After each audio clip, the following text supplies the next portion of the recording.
महाकाल की गाथा। सम्राट विक्रमादित्य अन्य राजाओं की तरह विलासी नहीं थे। वे हर समय इसी चिंता में रहा करते थे कि प्रजा को किस किस बात की तकलीफ है और वह किस प्रकार से दूर की जा सकती है। जिस शासक को प्रजा की चिंता नहीं, अपनी ही चिंता रहती है, उसे रक्षक नहीं भक्षक ही समझना चाहिए। एक दिन प्रातः 4 बजे महाराज अपने महल से बाहर निकले। बिल्कुल अकेले, किसानी भेष एक ओर को चल दिए। एक जंगल में जाकर देखा, एक तरफ से एक रीछ आया और उनकी सामने वाली राह पर होकर आगे चलने लगा। उस रीछ ने महाराज को नहीं देखा, परंतु सम्राट ने उसे देख लिया था। थोड़ी दूर चलकर वह रीछ जमीन पर लोटपोट हो गया और एक अबला 16 साल नवयुवती बनकर एक कुएं पर जा बैठा। सम्राट भी छिपकर यह निराला तमाशा देखने लगे। तब तक कुएं पर 2 सिपाही आए। दोनों सगे भाई थे, छुट्टी लेकर घर जा रहे थे। युवती ने मुस्कुराकर बड़े भाई से कहा, तुम्हारे पास कुछ खाने को है? वह बड़ा सिपाही, जी नहीं। युवती ने कटाक्ष मारकर कहा, मुझे बड़ी भूख लगी है। बड़ा सिपाही उस युवती पर मोहित हो गया था। वह बोला, यदि आपकी आज्ञा हो तो समीप के किसी गांव से कुछ खाने की चीजें ले आऊं। युवती, आपको तकलीफ होगी। बड़ा, आपके लिए तकलीफ? आपके लिए मैं जान दे सकता हूँ। युवती, क्यों? बड़ा, सुंदरता के कारण। बड़ा बोला, सुंदरता के कारण। सुंदरता भी ईश्वर में से आती है और सुंदर चीज को देखने से मालूम होता है मानो ईश्वर का दर्शन हो रहा है। तो ले आओ। बड़ा भाई चला गया। युवती ने छोटे भाई को कटाक्ष मारा और अपने पास बुलाया। वह आकर अदब से अलग बैठ गया। युवती, मैं तुम्ही पर रीझ गई हूँ। छोटा बोला, ऐसी बात मत कहिए। आपने बड़े भाई साहब पर कृपा कटाक्ष किया है। आप मेरी भावज हैं। भावज होती है माता के समान। युवती बोली, तुम बड़े मूर्ख मालूम पड़ते हो। छोटा भाई बोला, क्यों? फिर युवती बोली, तुम्हारे बड़े भाई की क्या उम्र है? छोटा भाई बोला, 50 साल। युवती फिर कहने लगी, तुम्हारी? छोटा बोला, 35 साल। तो युवती बोली, और मेरी? तो छोटा भाई बोला, आप ही जाने। युवती बोली, अपनी बुद्धि से बताओ। तो छोटा भाई बोला, होगी 15-16 साल की। तो युवती ने कहा, अब तुम ही बताओ कि एक 15 साल की लड़की और 35 साल के आदमी को पसंद करेगी या 50 साल के बूढ़े को? छोटा भाई बोला, सिपाही निरुत्तर हो गया। फिर युवती बोली, जो मैं कहूँ वही करो, तुम मेरे साथ भाग चलो। छोटा भाई बोला, कदापि नहीं। आप मेरे बड़े भाई से सप्रेम बातचीत कर चुकी हैं। आप भावज हैं और माता के समान हैं। तब युवती ने कहा, मेरी आज्ञा न मानोगे तो मारे जाओगे। तो छोटा भाई बोला, चाहे कुछ भी हो, इसकी परवाह नहीं है। थोड़ी देर में बड़ा भाई पाव भर पेड़ा लेकर आ गया। युवती ने अपनी साड़ी जहां तहां से फाड़ डाली थी। उसी फटी साड़ी से मुंह ढककर वह रोने लगी। बड़ा भाई बोला, रोती क्यों हो? यह लो, पेड़ा खाओ। युवती बोली, पेड़ा उधर डाल दो कुएं में और तुम भी उसी में कूद पड़ो। बड़ा भाई बोला, क्यों? युवती बोली, तुम्हारा यह छोटा भाई बड़ा दुष्ट है। यदि तुम जल्दी ना आ जाते तो इसने मेरा सतीत्व नष्ट कर दिया होता। यह देखो, छीना झपटी में मेरी रेशमी साड़ी तार तार हो गई है। बड़ा भाई बोला, क्यों बे, यह हरकत? छोटा भाई साहब छोटा भाई बोला, भाई साहब यह झूठ कहती है। बड़ा हूं तू सच्चा है और वह झूठी है। छोटा भाई बोला, मैंने कुछ भी नहीं किया। तो फिर बड़ा भाई बोला, और यह बिना कारण ही रोती है, साड़ी कैसे फटी? छोटा भाई बोला, मैं क्या जानूं। फिर बड़ा भाई बोला, अबे साले तुम बड़ा पाजी है। छोटा भाई बोला, देखो गाली मत देना, गाली में विष बसता है। बड़ा भाई बोला, चोरी और सीना जोरी, तुम भाई नहीं दुश्मन है। इतना कहकर उसने तलवार म्यान से बाहर निकाली। और छोटा भाई था तो सुशील, परंतु था कलयुगी ही ना, वह भी आ गया। सिपाही आना गर्मी में उसने देखा कि बेकसूर होने पर भी उसका भाई एक अनजान और बदचलन औरत के कहने से उसे धर्म भ्रष्ट समझ रहा है। उसने भी तलवार संभाली। दोनों ने पैतरे बदले और चलने लगी तलवार। 5 मिनट में दोनों मर कर गिर गए। युवती हंसी, जमीन पर लेट गई और लोट पोट कर काला सांप बन गई।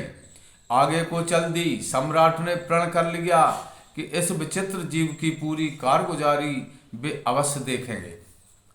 आगे चलकर मिली एक नदी, उसमें आ रही थी एक बड़ी नाव, उसमें बैठे थे 300 आदमी। जब वह नाव बीच धारा में पहुंची, वही काला सांप नदी में कूद पड़ा और नाव की सीध में तैर चला। सांपों का कायदा है कि पानी में सीधे तैरते हैं। शेर, सुअर और सांप ये तीनों धार काटकर सीधे चलते हैं। नाव के पास पहुंचकर सांप चिटका और नाव में जा गिरा। लोगों ने यह तमाशा जो देखा तो सांप की ओर से हटकर दूसरी ओर भागे। 300 आदमी नाव के एक किनारे हो गए। नाव उलट गई, सब डूबकर मर गए। वह सांप फिर लौटा और जमीन पर लोट मारने लगा। सम्राट ने सोचा, अजब लीला है। अब की बार वह एक वृद्ध ज्योतिषी बन गया। सफेद दाढ़ी शोभा दे रही थी, हाथ में पत्रा, पैरों में खड़ाऊं, ललाट पर चंदन। सम्राट ने आगे दौड़कर उसके कदम पकड़ लिए। वह, तुम कौन हो? सम्राट, मैं एक राजा हूँ। वह, क्या चाहते हो? वह बोला, क्या चाहते हो? सम्राट बोले, मैं सुबह से आपके पीछे लगा हूँ कि जब आप रीछ के रूप में थे, आपने युवती बनकर और सांप बनकर जो जो काम किए वह मैंने देखे हैं। यह आपका चौथा रूप है। वह बोला, अच्छा तो तुम क्या पूछते हो? सम्राट बोले, यह है कि आप कौन हैं?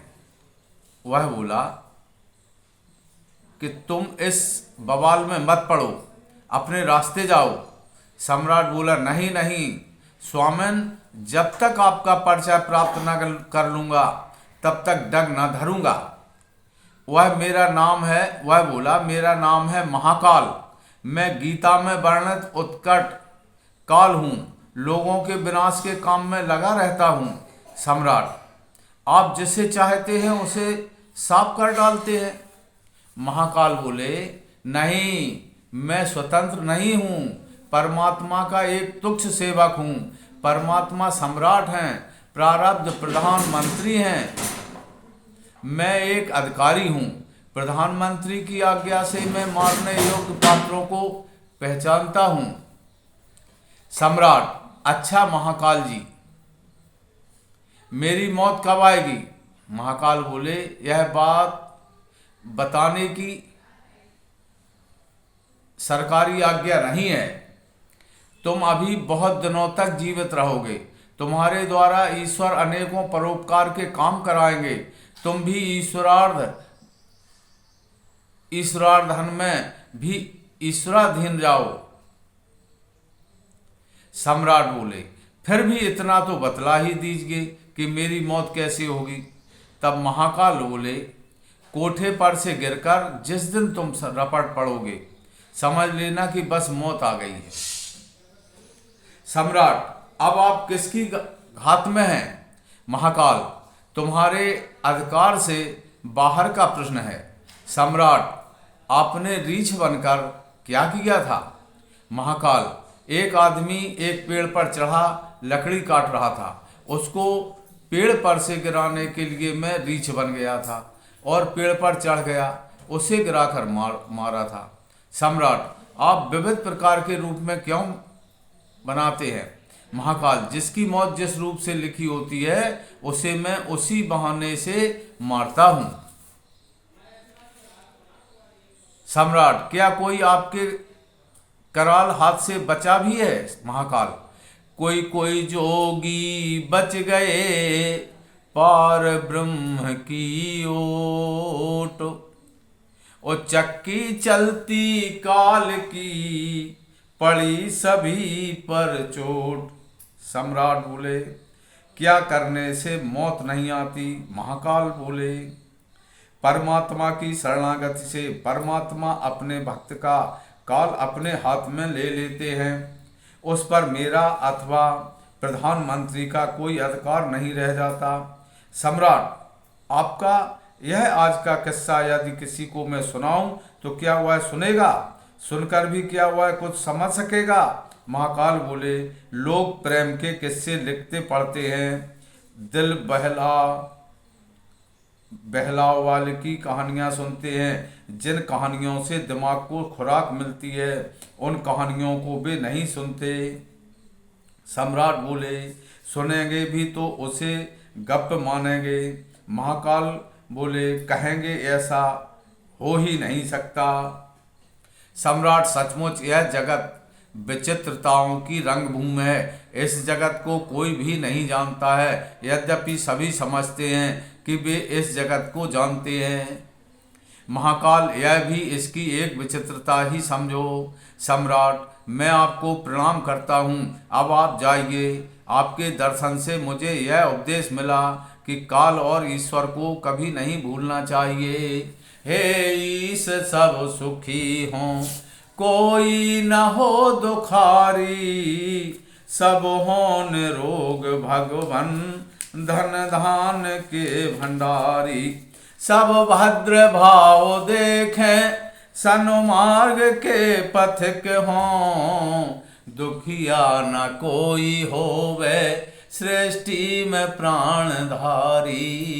हे ईश सब सुखी हों, कोई न हो दुखारी। लाइक करें, सब्सक्राइब करें। धन्यवाद।